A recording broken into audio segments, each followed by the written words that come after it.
নমস্কার শ্রোতা বন্ধুরা, আমি আপনাদের প্রিয় গল্পকথক। আজ আমি আপনাদের এমন একটি গল্প শোনাব যা এক নাম প্রকাশে অনিচ্ছুক ফলোয়ার আমার কাছে পাঠিয়েছেন। গল্পটি যেমন গভীর তেমনি আবেগী আর রোমাঞ্চে ভরা। আপনারা যারা আমার চ্যানেল সাবস্ক্রাইব করেননি তারা অবশ্যই সাবস্ক্রাইব করে নিন। আর হ্যাঁ, যারা আমার ব্যক্তিগত আইমো নাম্বারটি পেতে চান তাদের পুরো গল্পটি খুব মনোযোগ দিয়ে শুনতে হবে, কারণ গল্পের কোনো এক ফাঁকে আমি আমার আইমো নাম্বারটি দেব। গল্পের নাম নিষিদ্ধ দুর্বলতা। আজ থেকে বছর 10 আগের কথা। আমাদের শহরতলির এক চিলতে গলির ভিতর পুরনো দিনের বাড়ির বারান্দায় যে জীবনটা বয়ে যেত তার সাথে আজকের জীবনের আকাশ পাতাল তফাত। রমা আর তার স্বামী সুমিত এক সাধারণ বাঙালি মধ্যবিত্ত পরিবার। রমার স্বামী সুমিত একটি সরকারি অফিসে সামান্য কেরানির কাজ করত। তাদের অভাব ছিল না, আবার প্রাচুর্যও ছিল না। দিন গুজরান হয়ে যেত। রমার ছিল একমাত্র বোন মিতালি। মিতালির বিয়ে হয়েছিল পাশের শহরে, কিন্তু বিয়ের কিছু বছরের মধ্যেই মিতালির স্বামী এক সড়ক দুর্ঘটনায় মারা যায়। মিতালির তখন বয়স মাত্র 23। তার ছোট্ট এক ছেলে রাহুল। বিধবা হওয়ার পর মিতালি আর নতুন করে বিয়ে করার কথা ভাবেনি। সে তার বাপের বাড়িতেই এসে উঠেছিল। কিন্তু বাবা মা দুজনেই মিতালির ভবিষ্যৎ নিয়ে চিন্তিত ছিলেন, তাই তারা মিতালিকে তাদের বাড়িতে না রেখে বোন রমার কাছেই পাঠিয়ে দেয়। রমা প্রথমে একটু দ্বিধা করেছিল। তার নিজের সংসার, স্বামী, ছেলে, এর মধ্যে মিতালিকে স্থান দেওয়াটা একটু কঠিন ছিল। কিন্তু মিতালির করুণ মুখ আর তার ছোট্ট ছেলের কথা ভেবে রমা রাজি হয়ে গিয়েছিল। মিতালি যখন এসে উঠল তখন তার জীবনে নেমে এসেছিল এক ঘোর অন্ধকার। তার চোখে মুখে তখনও লেগেছিল এক অনন্ত শোকের ছায়া। সুমিত, রমার স্বামী, প্রথম দিন মিতালিকে দেখে একটু চমকে গিয়েছিল। সে রমাকে প্রায়ই বলত, এত সুন্দর মেয়েটা কচি বয়সে বিধবা হয়ে গেল, কি কপাল। রমা হাসত। সে জানত সুমিত বরাবরই একটু অন্যরকম। অন্য মেয়েদের প্রতি তার আকর্ষণ একটু বেশি। কিন্তু রমা কখনোই সুমিতের এই স্বভাব নিয়ে খুব একটা ভাবত না। সে সুমিতকে বিশ্বাস করত। মিতালি এসে ওঠার পর কিছুদিন রমার মনে একটু অস্বস্তি কাজ করত। সুমিতের কিছু আচরণ মিতালির অস্বস্তির কারণ হতো। সুমিত প্রায়ই মিতালির জন্য বিশেষ খাবার রান্না করত, তার পছন্দের বই কিনে দিত আর মিতালির সাথে গল্প করার অজুহাতে মিতালির ঘরে গিয়ে বসত। রমা প্রথমে ভেবেছিল এটা সুমিতের বোনকে সান্ত্বনা দেওয়ার একটা উপায়, কিন্তু দিনের পর দিন একই ঘটনা ঘটতে থাকায় রমার মনে একটু সন্দেহ দানা বাঁধতে শুরু করল।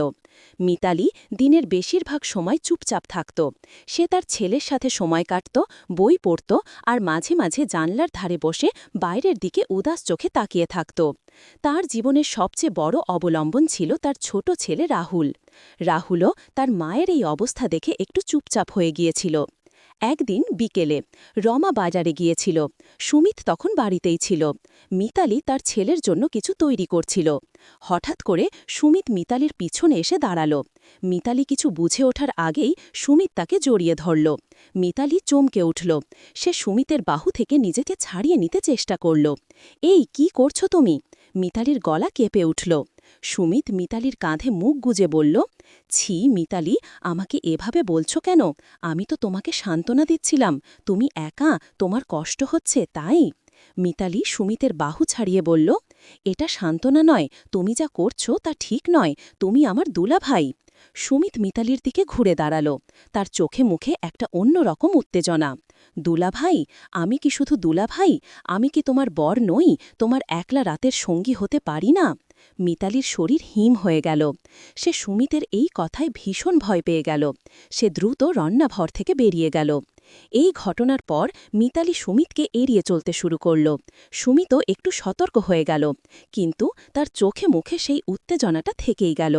রমা তখনও কিছু সন্দেহ করলেও নিশ্চিত হতে পারছিল না। সে নিজের মনকে বোঝাত, সুমিত এমন কিছু করতে পারে না। একদিন রাতে মিতালি তার ঘরে শুয়েছিল। ঘুম আসছিল না। তার মনে পড়ছিল সুমিতে সেই দিনের কথা। তার মনে পড়ছিল তার স্বামীর কথা। তার জীবনে এক শূন্যতা। এই শূন্যতা কি সুমিত পূরণ করতে পারে? এই চিন্তাটা আসার সাথে সাথেই সে নিজেকে ধিক্কার দিল। কিন্তু মন বড়ই জটিল। হঠাৎ মিতালি দরজায় টোকা শুনতে পেল। কে? আমি, সুমিতের গলা। মিতালি দরজা খুলল না। কি চাই? একটু কথা ছিল। সুমিতের গলার স্বরে এবার একটা অন্যরকম আকুতি। মিতালি কিছুক্ষণ চুপ থেকে বলল, এই সময়? হ্যাঁ, এই সময়, সুমিতের উত্তর। অনেক দ্বিধার পর মিতালি দরজাটা একটুখানি খুলল। সুমিত দরজার সামনেই দাঁড়িয়েছিল। তার চোখে মুখে এক ধরনের অস্থিরতা। কি ব্যাপার? মিতালি ফিস ফিস করে বলল। সুমিত মিতালির হাত ধরল। মিতালি চমকে উঠল, কিন্তু হাত ছাড়াল না। তুমি এত কষ্ট পাচ্ছ, এটা আমি দেখতে পারি না, সুমিত বলল। কিন্তু? কোনো কিন্তু নয়। তোমার এই একাকিত্ব, তোমার এই কষ্ট আমি বুঝতে পারি। আমি তোমার পাশে থাকতে চাই। সুমিত মিতালির আরও কাছে এগিয়ে এলো। মিতালির নিঃশ্বাস বন্ধ হয়ে আসছিল। সে সুমিতের চোখে চোখ রাখল। সুমিতের চোখে এক গভীর আকর্ষণ, এক তীব্র আকাঙ্ক্ষা। মিতালির মনেও কি তবে? সে নিজেকে প্রশ্ন করল। সুমিত আলতো করে মিতালির মুখটা স্পর্শ করল। মিতালির সমস্ত শরীর কেঁপে উঠল। সে চোখ বন্ধ করে ফেলল। সুমিত তার মুখের ওপর ঝুঁকে পড়ল। তাদের ঠোঁট একে অপরের সান্নিধ্যে এলো। এই প্রথম মিতালির মনে হল এক নতুন অনুভূতির জন্ম হল, এক নিষিদ্ধ কিন্তু তীব্র টান। সুমিত মিতালিকে আরও নিবিড়ভাবে জড়িয়ে ধরল। তাদের হৃৎস্পন্দন মিলেমিশে একাকার হয়ে গেল। মিতালির মনে ভয় কাজ করছিল, কিন্তু তার সাথে মিশে যাচ্ছিল এক অজানা আনন্দ। এইভাবে রাতে নিভৃত আবরণে এক অসমাপ্ত প্রেমের সূচনা হল। পরদিন সকালে রমা যখন ঘুম থেকে উঠল, তখন মিতালি রান্নাঘরে। সুমিত তখনও ঘুমোচ্ছে। রমা মিতালির দিকে তাকাল। মিতালির চোখে মুখে একটা পরিবর্তন, এক ধরনের শান্ত কিন্তু গভীর অনুভূতি। কিরে, আজ এত সকালে? রমা জিজ্ঞাসা করল। মিতালি একটু হেসে বলল, না ভাইয়া, এমনি। রমা মিতালির দিকে তাকিয়ে কিছু বুঝতে পারল না, কিন্তু তার মনে হল মিতালির এই পরিবর্তনটা স্বাভাবিক নয়। সেই দিন থেকে তাদের জীবনে এক নতুন অধ্যায় শুরু হল, এক গোপন, নিষিদ্ধ অধ্যায়। সুমিত আর মিতালি একে অপরের প্রতি এক তীব্র আকর্ষণ অনুভব করতে লাগল। দিনের বেলায় তারা একে অপরকে এড়িয়ে চলত, কিন্তু রাতের নিভৃত মুহূর্তগুলো তাদের জন্য অপেক্ষা করত।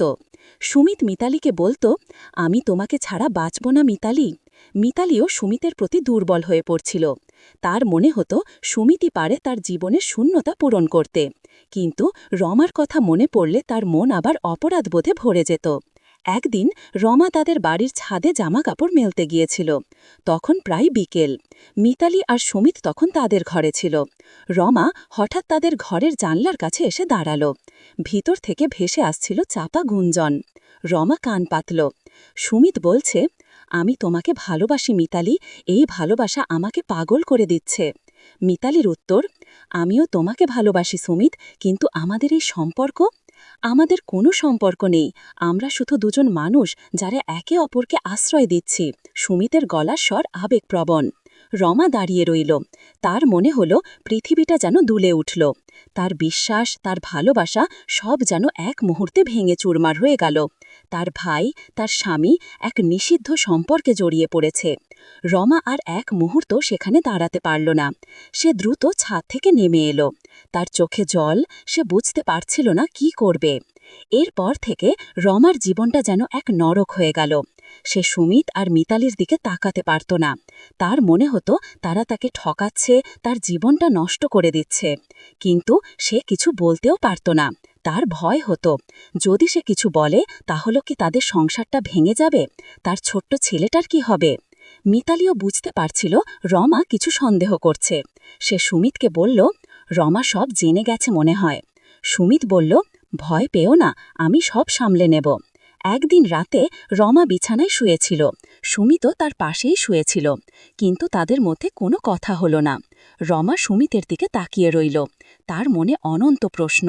সুমিত, রমা ফিসফিস করে বলল। সুমিত চোখ খুলল। কি? তুমি কি আমাকে ভালোবাসো? সুমিত কিছুক্ষণ চুপ থেকে বলল, তোমাকেও ভালোবাসি রমা। রমার মনে হল সে একটা মিথ্যে শুনছে, কিন্তু সে কিছু বলতে পারল না। মিতালি তখন পাশের ঘরে। সেও ঘুমোতে পারছিল না। তার মনে পড়ছিল রমার মুখ। সে বুঝতে পারছিল সে অন্যায় করছে, কিন্তু সুমিতের ভালোবাসা তাকে এক অন্য জগতে নিয়ে গিয়েছিল। সেই রাতে সুমিত মিতালির ঘরে গেল। রমা তখন গভীর ঘুমে। সুমিত মিতালিকে জড়িয়ে ধরল। তাদের প্রেম আরও গভীর হল। কিন্তু এই গোপন প্রেম কতদিন টিকবে? তাদের এই নিষিদ্ধ সম্পর্ক কোন দিকে যাবে? একদিন মিতালি রমার মুখোমুখি হল। রমার চোখে মুখে তখন স্পষ্ট বেদনা। তুমি কি কিছু জানতে চাও? মিতালি জিজ্ঞেস করল। রমা শান্ত চোখে তাকালো।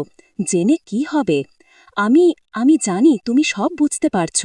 মিতালির গলা ভেঙে আসলো। আমি কি বুঝব? রমা জিজ্ঞেস করল। আমাদের আমাদের সম্পর্ক। মিতালি কিছুতেই কথাটা শেষ করতে পারছিল না। রমা দীর্ঘশ্বাস ফেলে বলল, আমি জানি, আমি সব কিছু জানি, কিন্তু আমি কি করতে পারি? ভাইয়া, মিতালির চোখে জল। আমি এখন আর ভাইয়া নই, তাই না? রমা হেসে ফেলল। সে হাসিটা ছিল বড়ই করুণ। কিন্তু আমি তোমাকে দুশ্চিন্তায় রাখতে চাই না। তুমি তোমার জীবনটা নষ্ট করে দিও না, মিতালি বলল। আমার জীবন তো ইতিমধ্যেই। রমা কি যেন বলতে গিয়ে থেমে গেল। এই সময় সুমিত ঘরে ঢুকল। সে মিতালি আর রমার মাঝে নীরবতাটা টের পেল। কি হচ্ছে এখানে? সুমিত জিজ্ঞেস করল। কিছু না, রমা বলল। না সুমিত, মিতালি বলল।